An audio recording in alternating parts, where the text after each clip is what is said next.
I had to lie about the Titanic.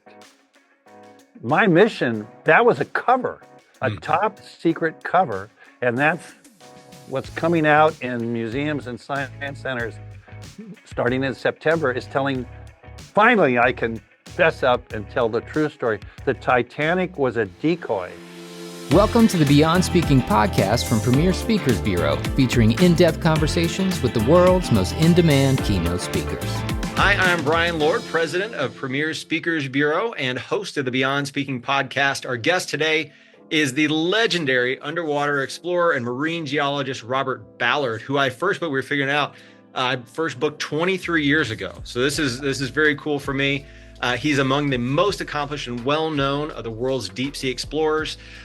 He's known for his historical discovery of the deep sea vents. Obviously, the HMS Titanic, a huge discovery, which most of us, we knew where we were when we first heard about it. The Nazi battleship Bismarck, and numerous other discoveries in the Black Sea and elsewhere. We don't have enough time to cover them all. We'll get as many as we can. During his long career, he's conducted more than 150 deep sea explorations around the world, always innovating, always using the best technology. For me, from a business standpoint, I always think that he's an expert in daring the impossible, how to have that explorer's mindset continuously, and how to bring together the most successful teams in difficult circumstances. So Dr. Ballard, thank you for joining us here on the Beyond Speaking podcast. Well, my pleasure. It's great to be here, and probably one of the busiest years of my career. I'm really flat out this year. I know, it's amazing. You've got so much going.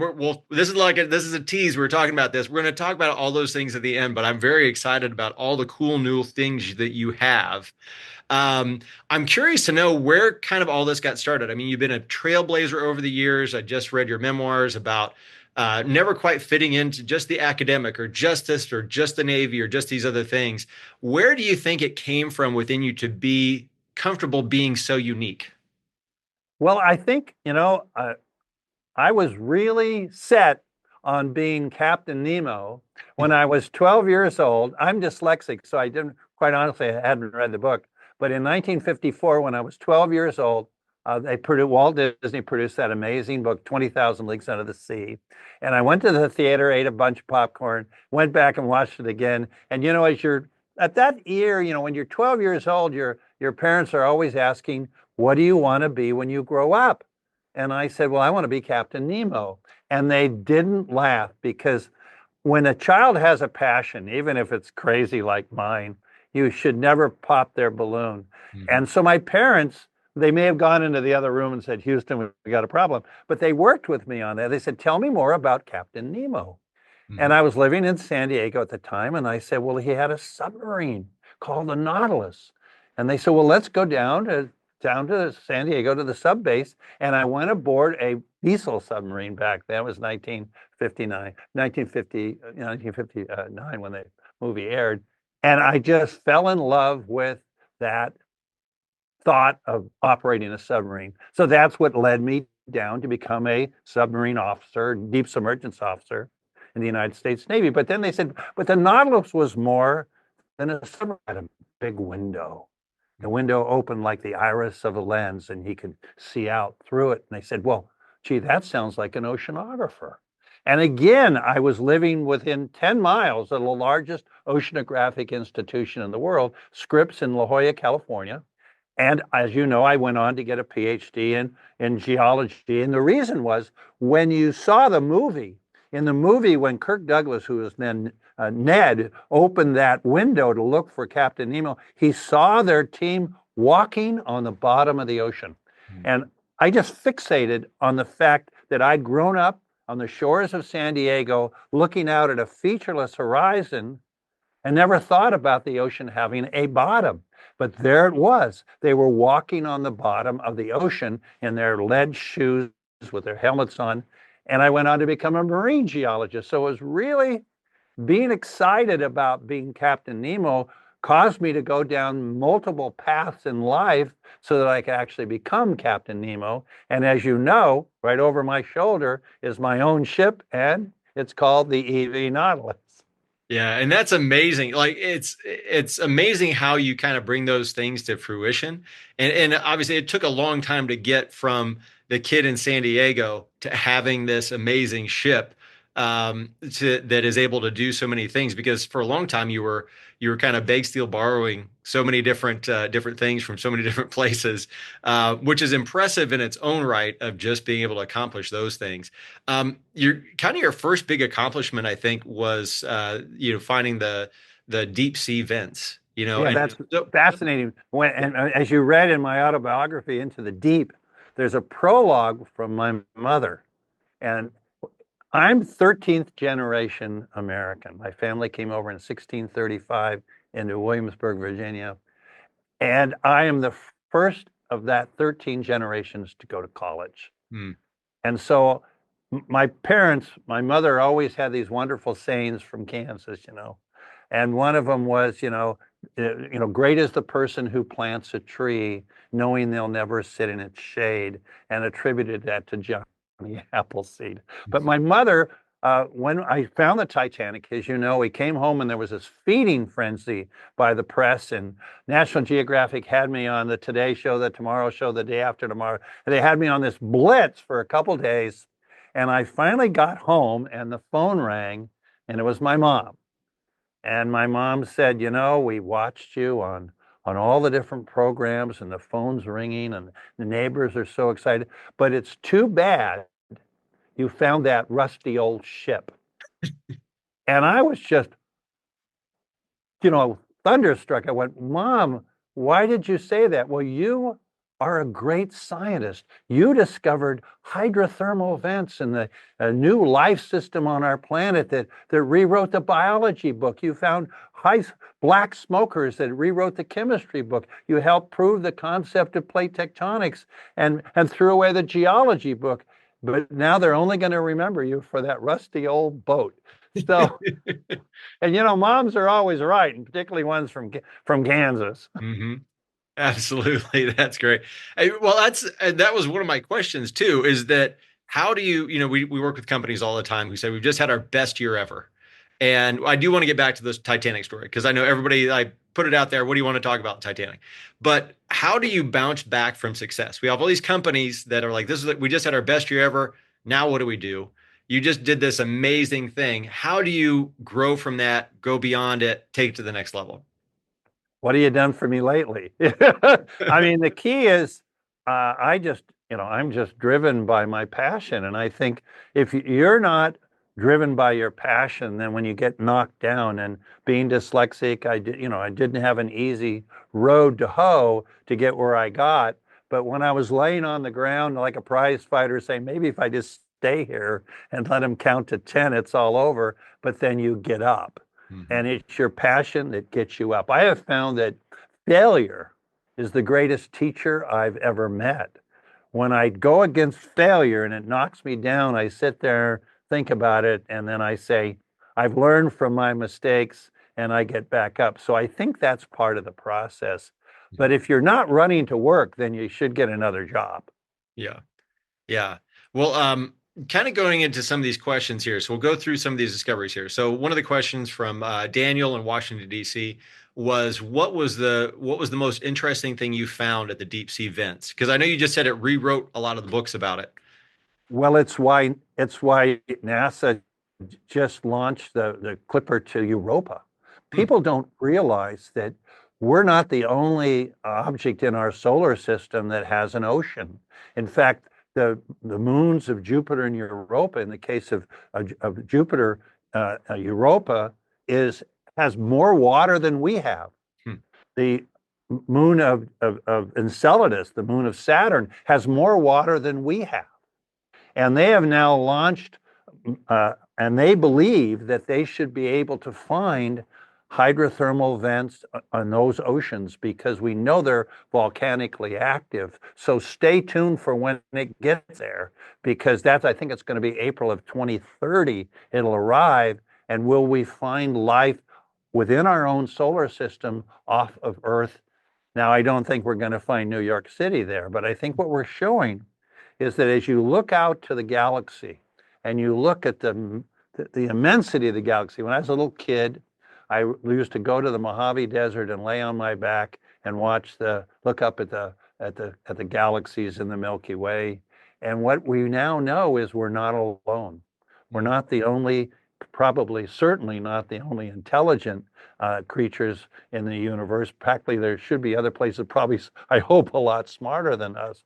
That this discovery just completely shattered our belief that we were this unique little planet in the Goldilocks zone of our orbit, not too close to the sun, not too far away, that could support advanced life. Well, like I say, it's throughout the universe. Now, having said that, we cannot physically escape our solar system. Laws of physics say as you travel faster and faster, your body gets heavier and heavier, and you reach a point where your heart fails. So physically, we're locked within our own solar system. So there's really no plan B for the human race to escape Earth. We need to take care of Mother Earth. And right now, Mother Earth is very angry with us. So Mother Nature is throwing everything at us. So we need to get back on the reservation when it comes to living in harmony with our planet. It's the concept of Gaia, G-A-I-A, that Earth is actually a creature, living symbiotically and codependent upon all other life on our planet. So it's been an interesting journey down that road in science, but I've also loved going down history. Even though I majored when I went to college, I didn't know what I knew I wanted to be an oceanographer when I was, like I said, saw 20,000 Leagues Under the Sea, but I didn't know which discipline to go in. So I took a 5-year degree instead of a 4-year degree, and I majored in chemistry and geology and minored in physics and mathematics. So the easy stuff. I was nuts. So I became a Swiss Army knife, and I think that's my strength. I also became a naval officer after being an Army officer. I also went into television production. I've literally gone down all these different roads in life, and in so doing, I can dream up things that no one else can dream up. And I think that's also because I'm dyslexic. Now, I didn't know I was dyslexic when I was born in 1942. But I learned it through my daughter when I was in my 60s, when she was diagnosed with dyslexia. And if there's a book you got to read The Dyslexic Advantage. And when I saw that book, I never saw those two words, advantage and dyslexia, next to one another.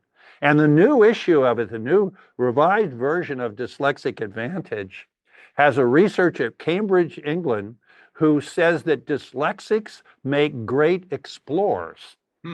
Through human evolution, we are the hunters of the hunter-gatherer society. We're the ones that are fearless about going where no one has ever gone before. And think about my career. I've spent the majority of my life going to a place no human has ever been to. In fact, I have this new program over my shoulder called Exploring the New America.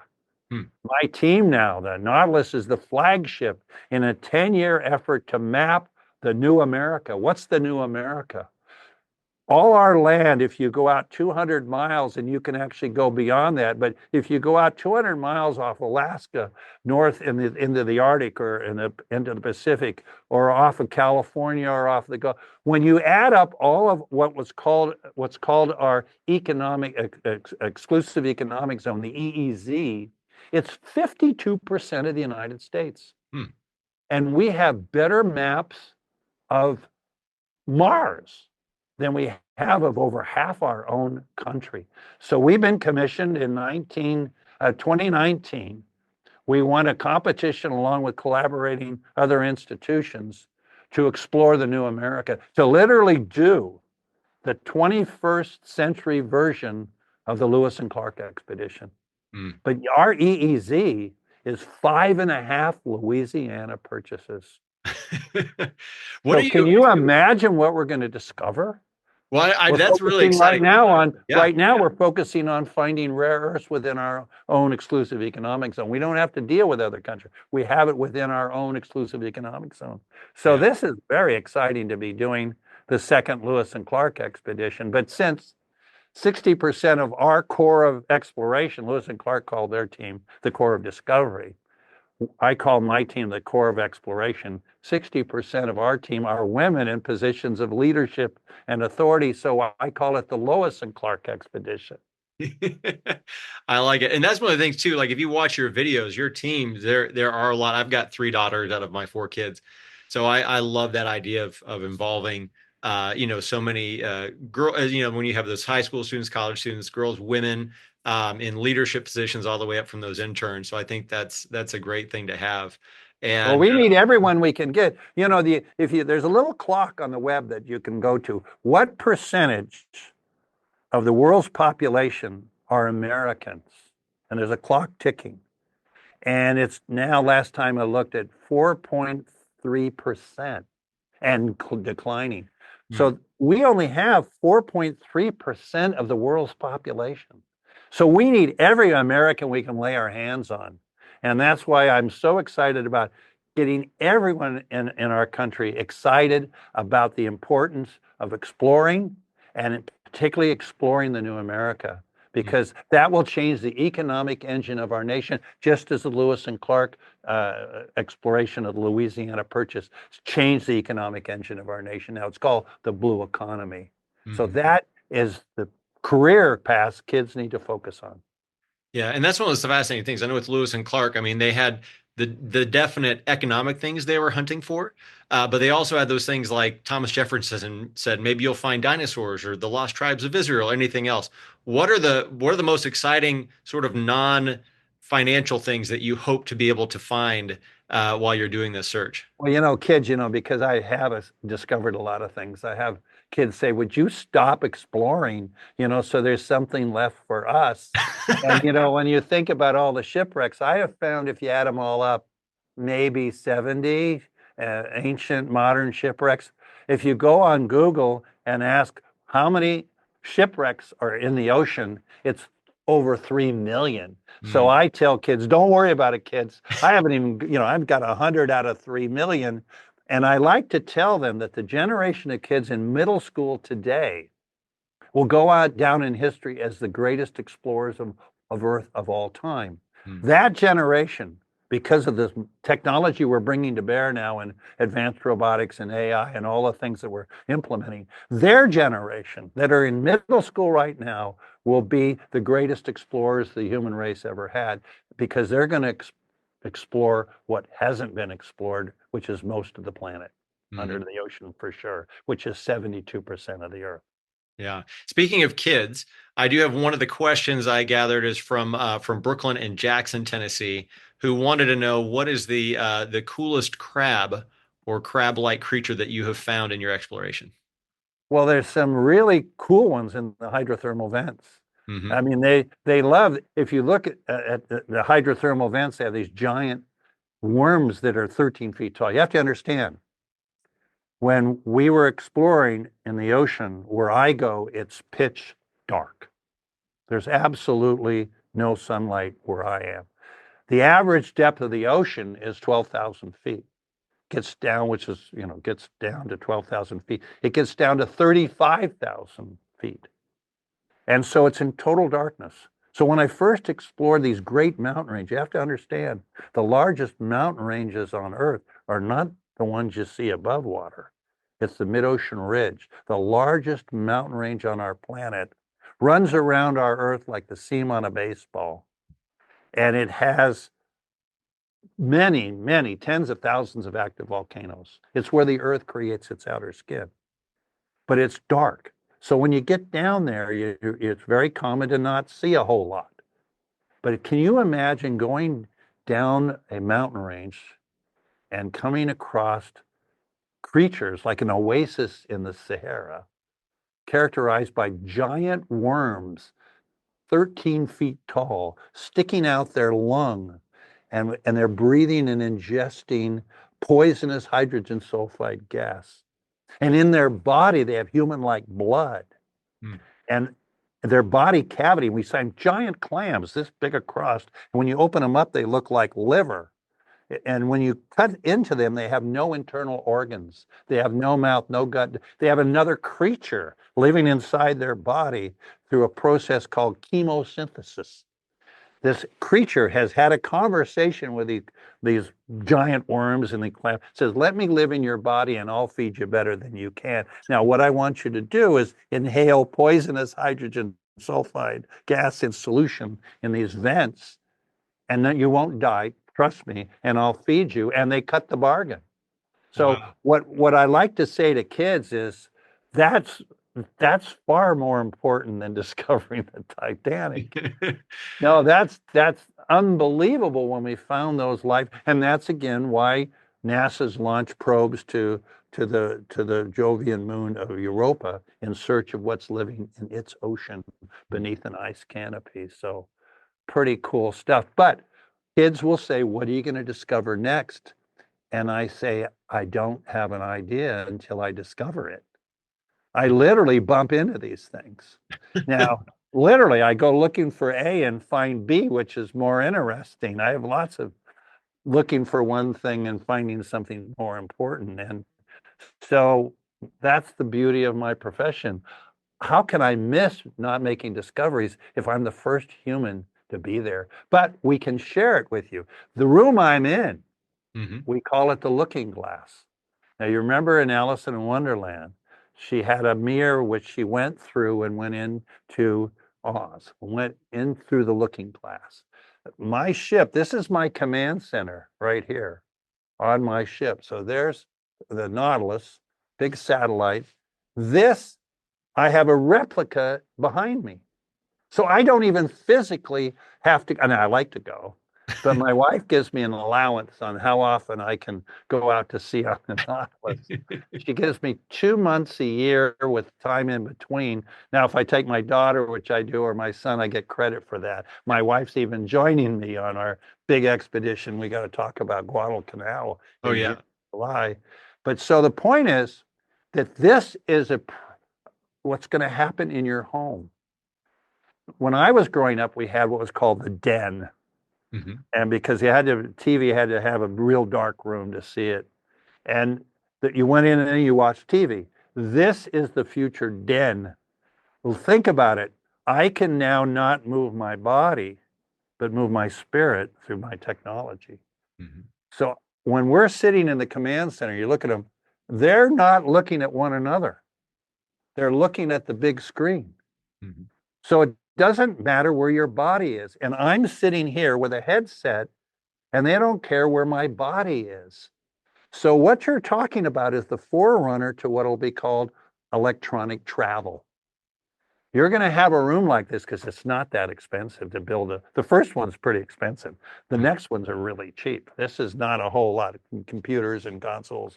But think about having a room in your house that teleports you to the Serengeti, and you're sitting in a Jeep with a driver in front of you that's really in the Serengeti, but you're in the back seat and you're having the experience. You're able to talk to them. They're showing you, but you can get there like that. You leave no carbon footprint and you get a phone bill. So electronic travel, we're just pioneering a whole nother way. So remember, I'm the first of 13 generations to go to college. So I'm not used to having a jet or buying expensive places to go to Africa. So I'm really developing the technology for us common folk that'll make it possible for everyone to go somewhere and then come back. It's sort of funny when I first started doing it. Now I've gotten used to it because I've been doing it for quite a while. So here I am exploring, and we're down 10,000 feet, and we see something, and I go, I got to go to the bathroom. And I can literally hit a button, and the robot will lock up, and I go to the bathroom, but I'm in Connecticut. And then I'm back underwater. So it took a while for me to make that shift, but now it's pretty easy. I can, and it'll get easy. So you'll be in the Serengeti. A lion comes at you. Now, I have a board for my trust. And they said, well, wait a minute, you're going to make people think they're there? I said, yeah. Well, what happens when that lion comes chasing them and they have a heart attack? They'll have to sign a waiver that they're not. And all they have to do is close their eyes. They'll be fine. Oh my goodness, that's great. Well, I don't want to. So speaking of bringing people certain places, I know a lot of the questions we had were going to the Titanic, the discovery of Titanic. Can you take us there? What made you finally decide to go after that? Because it wasn't the first thing. And one of the questions we had was, what was your first reaction, either in your head or what was the first thing you said Well, when you here's actually got there? well, you have to remember that I was a Cub Scout, a Boy Scout, Explorer Scout, Army officer, Naval officer. On my honor, will do my best to do my duty. God, unworthy, trustworthy, faithful, clean. I had to lie about the Titanic. My mission, that was a cover, a top secret cover, and that's what's coming out in museums and science centers starting in September is telling, finally, I can fess up and tell the true story. The Titanic was a decoy. Now, I found the decoy equally interesting, but during the Cold War, when I was in the Army and then into the Navy, we lost 2 nuclear submarines with all hands, the Thresher and the Scorpion. Hmm. And in the case of the Scorpion, it was carrying nuclear warheads. We do not like leaving them around. So here's the Scorpion. Here's the Thresher. Guess what was in the middle? The Titanic. So when my commanding officer, Vice Admiral Ron Thunman, who was chief of secretary, he was the Oppo 2, we called those terms back then. He was head of all submarine warfare. He was my boss. And they wanted me to go out and find out what those nuclear reactors were doing. Were they having an impact on the environment? Because they wanted to know. They also wanted to know if anyone had been there, because they leave their signatures on the bottom. And they wanted me to find the status of the nuclear weapons. And they didn't want the Russians to know where I was going, because we knew where they were, but they didn't. So they needed to deflect them, because spy satellites can move around. They have enough fuel to move around. And you can tag someone with a satellite. So they wanted to see if I was tagged, and they were able to watch them move their satellites. So when I headed out on my mission, I told the world I was going after the Titanic, and they didn't tag me, but I really went to the Scorpion. I spent most of my time doing what my commanding officer told me to do. So you can imagine, with a few days, it was a miracle that I was able to find it as fast. But I learned how to find the Titanic by exploring the Scorpion nuclear submarine's wreckage. And that's what you got to watch. So that will be in Peoria in September and traveling around the United States. And so I can finally fess up and tell you the true story. So to answer your question, what was I thinking when I found the Titanic? Are this going to blow my cover? My commanding officer was furious when I found the Titanic. He says, Commander Ballard, your job was to look for the puppy, not find it. The public was so enamored. They got caught up in the cover, and the cover was as good as the Bureau mission. So yeah, that was a hoot. What was the and I want to make sure I give credit to people on here. So the first question was that's from Michael Bogers in Indianapolis. The second one this is from Nancy Kittnermeyer in Seattle. What did you discover on the ship that you had not anticipated? State of preservation. I mean, I was really, particularly when we went down the grand staircase with our little robot. We couldn't fit the Titanic had 2 staircases, and a forward one for first class, had a glass dome over it. But then when it hit the bottom, it shattered the dome. And then the wood boars began eating the wood. So I remember landing on the deck of the Titanic, which was quite remarkable. And I had this little robot called Jason Jr., JJ, that was like a dog on a leash. And we literally could drive it, and we had a sort of like a fishing reel that let out its cable. And then we literally turned our backs to the window. We had little windows, and there was a monitor in the back, and we became Jason Jr.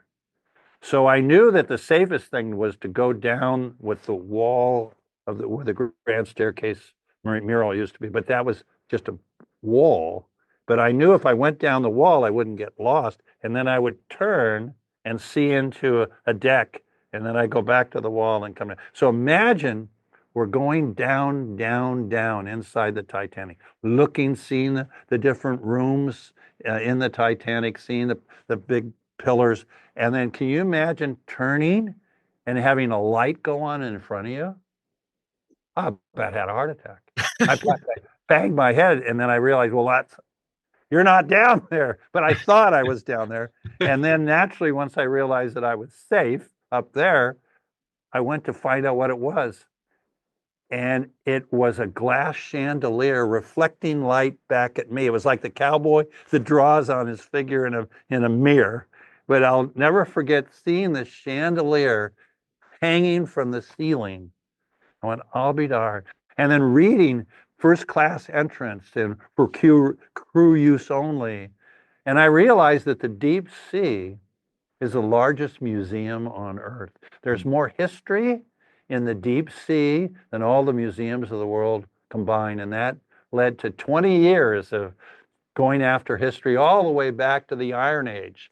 So I go on these trips, I was on this academic trip that I love, and I'm still in academia, still a professor, still have I work with postdocs and students. But I also then went on this trip into my earlier passion in history, and then I served also in the military. So no, it's been amazing to have these little different chapters of my life, and I'm just getting started. It's funny. You heard the word retiring? Well, I did. Because if you read the second definition, it says halfway through the Indianapolis 500, the racers race into the pit, get a new set of tires, and race out, and it's called retiring. And I have a new set of tires, and I'm going to be going into Guadalcanal in January, where we had 7 major sea battles in World War II. Over 111 warships were sunk, 1,000 airplanes, and we've only found a small number of them. And we will be going back, and you can watch it live on nautiluslive.org. In fact, the Nautilus got underway yesterday and is headed to Guam. So in April, a little in May, and first week in May, turn on nautiluslive.org, and you will be in this room able to ask questions. Now, the reason we have this room and this satellite connection is we are boldly going, I love this, we are boldly going where no human has gone before in our own country. So what are we going to find? I don't know. So how do we handle the uncertainty of what we decide? We can't have every discipline situated on the ship. So we're running the ship, the Nautilus, we're running it like the emergency room of a hospital. That the ambulance pulls in, they open the back door, surprise, it could be a mother having a baby, it could be someone that had a heart attack, an auto, whatever. How does a hospital deal with that uncertainty? Well, the ability to do immediate dressage, like we did in Vietnam, to get them off the battlefield, you needed to get them then to help. And so what we have is doctors on call. You see this book right here. This guy has a book of experts willing to be called 24 hours a day, anytime. We always make our key discoveries Sunday morning at 2 a.m. So, all right, so here we are. Sunday morning at 2 a.m., we turn the corner and we see something we've never seen before. We have enough experts to know that it's something we've never seen. Yeah. They look in their book, and for the entire time Nautilus is deployed, people have volunteered time slots. You can call me in this time slot or that time slot. They sign up. We can have 100 experts or more that have signed up to be in our book because they want to be called. Yeah. So here we go. Sunday morning, 2 a.m. Yeah. We find some crazy creature, Sarah. We call Sarah, who got a PhD in marine biology or whatever, that's the closest to helping us on this. And we wake her up and she's in her bed. We say, one-way video, don't worry, you'll just see us. And she boots up her laptop, literally in bed. And we patch her into the pilot, and while she's in bed, she makes the decision, do I get out of bed? And 90% of the time, they fly out of bed.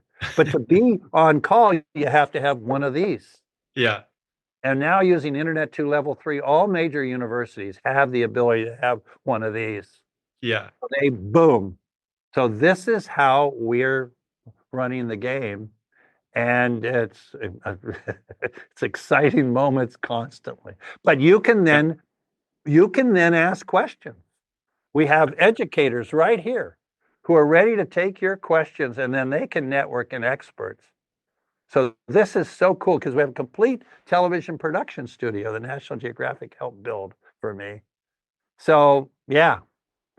I know. Well, one of my favorite ones that I read about where your son went up to you finding a Canaanite Yes, relic or whatever that at was 2 a.m. amazing. And yeah, so that's what I thought of when you said that.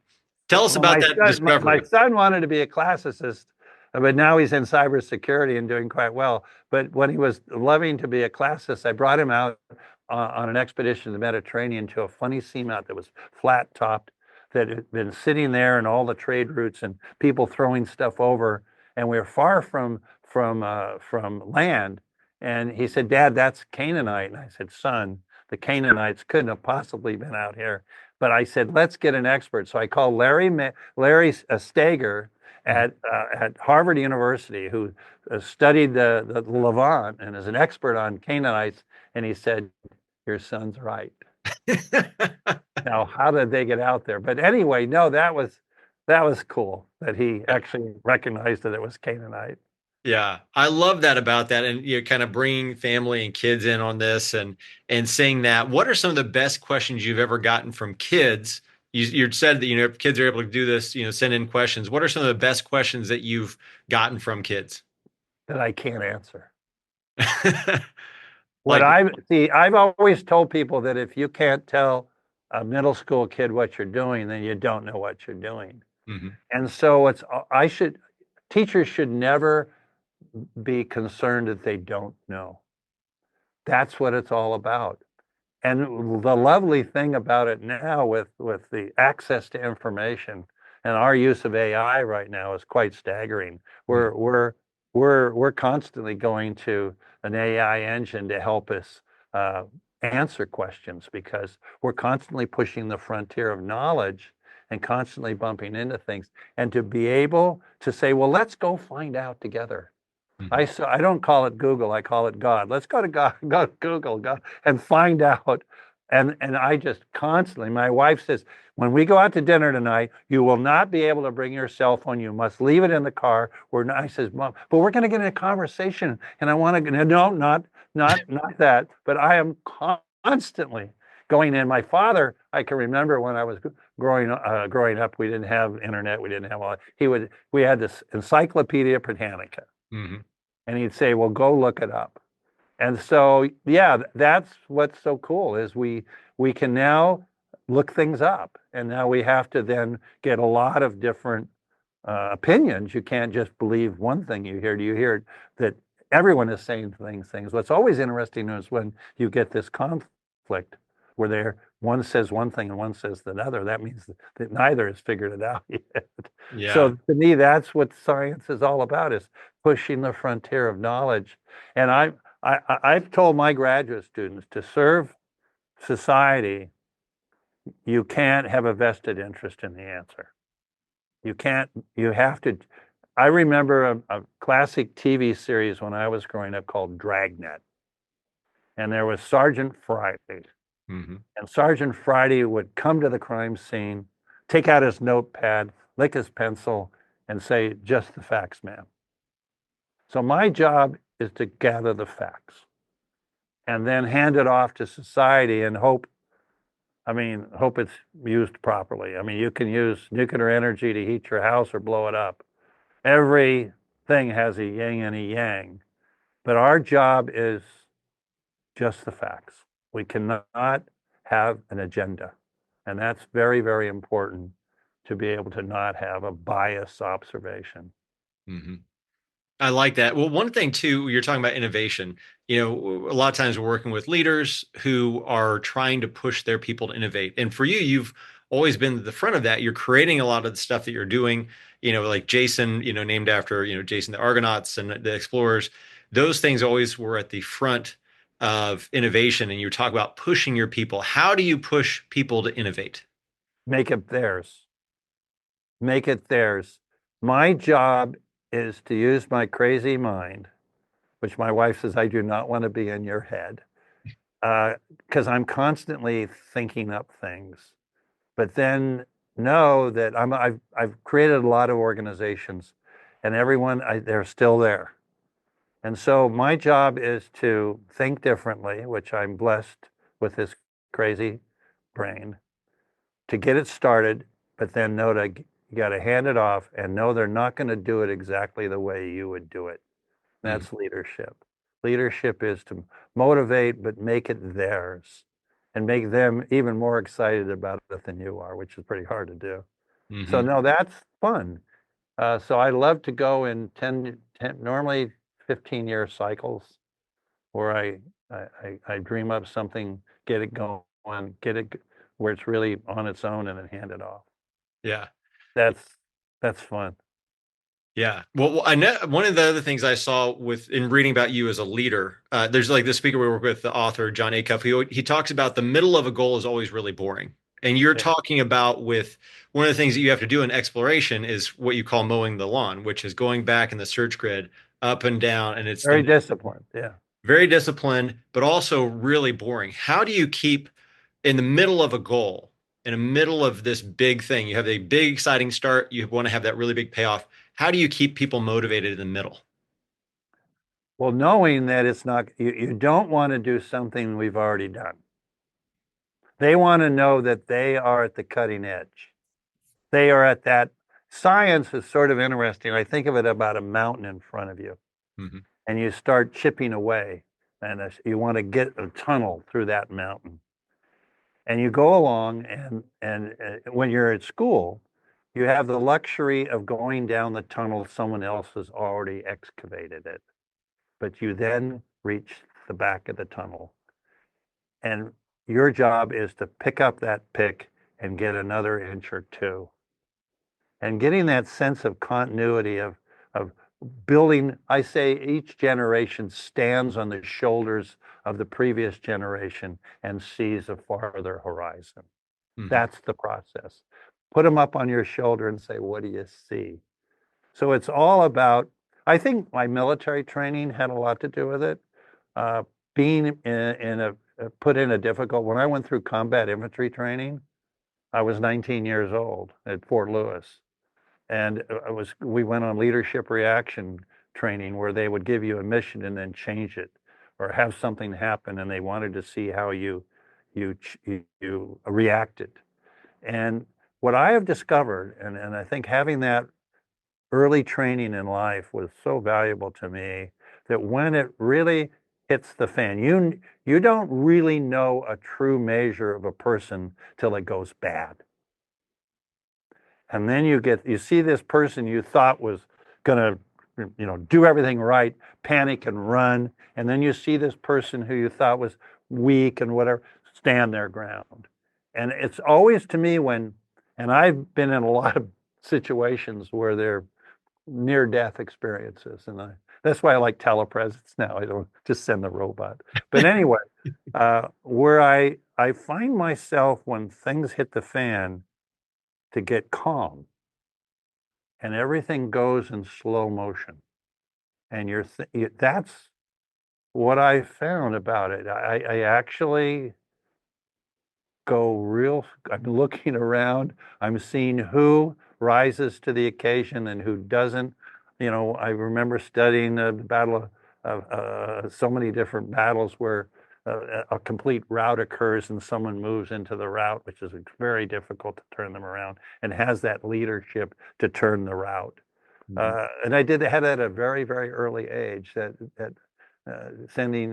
being in a combat situation where people can get hurt. And fortunately, in most of my cases, I was on missions that I was trying not to be found. They were classified missions. So no, I think that in sports, I played college basketball. I was an athlete.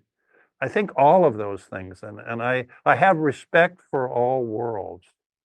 I think every major institution that we have, whether it's religion, whether it's government, whether it's business or it's the military, there's no bad ones. They're the natural product of our development over time. But there is always the guardians of the difference. Mm-hmm. If you can exclude people, how does a short person get tall? Cut the legs off of it. The key is if you can be able to rally people and realize that each person has something to offer. That's teamwork. Mm-hmm. So I get all the credit for all the discovery. There's no way in the world I could have done that without my team. Mm-hmm. I have an amazing team, a core of exploration. Each year, more than 250 people will sail on the Nautilus and be a part of the many different missions that we're going to be on. I'm toast without them. And so you've got to realize that, I don't want people to, when I was in the military, you didn't wear your rank because that's the first person they would shoot. But certainly in science, I say, I tell the kids, if you had a football team and you put out 12 quarterbacks on the field, would you win a game? And the kids immediately know, no way that 12 quarterbacks, that's the point. You need those blockers, those punters, those receivers. You need all of this different talent that you put together to form an amazing team. And I think I've got the best team on the planet. Mm-hmm. That's awesome. I feel like the dummy in the room. Well, that's the best way to be. If you're a leader and you're stacked with people that know more, that you have more than just that little book to call. You have all the people around you too. My job is to open the door and bring in the ringers. Yeah, absolutely. I did want to cover a few kind of random things just because you've done so many different things. It's hard to narrow in on them. I see over your shoulder there, you have Cleopatra, and I know you've got Cleopatra's Lost Tomb coming up. Can you tell us more about that? I can tell you that the premiere is September 25th, and we hit some home runs, but it's naturally embargoed until it airs. So it'll be on Disney Plus Hulu on September 25th, and we had a very good series of expeditions. We have something to tell you. We have something to tell you. Okay, that's great. What is I guess in your study of it, what's the most fascinating thing that you learned in your study of it about Cleopatra? Working with the person that came to me with it was Dr. Kathleen Martinez. Mm-hmm. And I was not a Cleopatra, I saw the movies, which is really not a fair depiction of this amazing person, Queen Cleopatra. But so got a phone call from a colleague at National Geographic who was working with, you look her up, Dr. Kathleen Martinez. She actually, from the Dominican Republic, and her father had a library, and like me at a very young life, very as a child, she fell in love with the story of Queen Cleopatra when I was falling in love with being Captain Nemo. And her father said, no, you need to get a real career. She said, no, I want to be Egypt. No. So she went to Brown University, a top school, and actually majored in law and went on to become a criminal lawyer investigating homicides. And so when she took her passion, she came on their disappearance of Cleopatra and her husband, Mark Antony, who were surrounded by Romans at the time. Their bodies disappeared. They never found them. And so who done it? So she came to it like, Sergeant Friday, just the facts man. And what she began to realize is when you're a queen of Egypt or a pharaoh, as soon as you begin planning your afterlife, and you generally assume a deity. And she assumed the female deity Isis. And she started looking at temples in the Nile Delta that were associated with the goddess Isis. And she found one not listed. One was missing. And she went, who done it? And it was it's called Taposiris Magna. And everyone says, no, that's not a Cleopatra. Well, who are you in the first place? You're not any. Now, she went on to get a degree in Egyptology, and she's been at it for many, but she was led at it as solving a mystery, which I sort of like that because I get in trouble when I find something biological or geological or archaeological. They say, who are you? And I say, well, I'm just wandering around. I bump into stuff. But anyway, she was heavily criticized. And so for a series of, I think she's into her 8th or 9th year, she's finally proving that that is the missing temple. But when she was excavating it, she came across, it's southwest of Alexandria on the Nile Delta. She was excavating the site, which is now growing like Stonehenge into a massive complex. She found on this solid limestone rock, they were moving away the dirt, and then there was a square of dirt. And she ran into a tunnel. She found a tunnel, went down the shaft, and the tunnel went out to sea. And she got to the edge of her permit, and it was flooded. And she turned to Ken Garrett of National Geographic Photographers. Said, do you know this guy that works underwater? And he said, yes, I do. And so they patched me, and I met her. I began researching her, and I said, you know, you had a passion just like mine. And so we teamed up, and get ready for the results. All right. Well, last but not least on this, I know you, out of the many things you've got coming up, I know you've already talked about Finding the Titanic, the secret mission, a little bit, Cleopatra's Lost Tomb. Actually, I would be curious to know a little bit more about Finding the Titanic, the secret mission, because I know we got into that a little bit, that you were actually, the Titanic was not the goal. What are some of the things that you had to do as sort of a, I don't know, spy? I know that your current ship, it was a former spy boat, or I think you thought it was, or no, it was East German spy ship. Okay, and it was called the Alexander von Humboldt when we got it from when the two Germanys united and they surplused it. Oh, okay, yeah. So that's you definitely have this long background there. Maybe what's a little bit of a teaser that you can tell a little bit more on the Finding the Titanic, the secret mission? Well, you know, I wasn't supposed to find it. See, everyone thought I knew I couldn't possibly find it because I had a mission. But my commanding officer, Admiral Thumman, implanted in my team intelligence officers, 2 of which people thought were stenographers. They were not. So I had embedded in my team, had one naval officer, Lieutenant Commander George Ray, who said he was with the Office of Naval Research. He was not. He worked for Admiral Thunman. And he was there to make sure I did what Admiral Thunman wanted me to do. Mm-hmm. And he said, but if you get it done and you have some time left over, do whatever you want. But do my mission first, and he's going to make sure you do. So I knew that my mission to going out to the Scorpion was going to eat up most of, I had a month of cruise. It was going to eat up most of it. So I cut a deal with the French because I'd worked with the French on Project Famous. They had a new sonar that could mow the lawn, and they wanted to go out and test this new sonar. And so we collaborated, and I said, well, let's do this. You find the Titanic with your sonar, and then I'll come and image it after I do a program for the Navy. They didn't know what the program was. They just knew I had a Navy program. It was the first time we were testing the vehicles. So they knew I was going to do some stuff for the Navy, but they just thought it was make sure it works. But it wasn't. So I literally, my biggest challenge is, go out with the French. They went out on the first leg and didn't find it. But then they invited me on the second leg, and I expected them to find it because they were really mowing the lawn, and they didn't. And I went,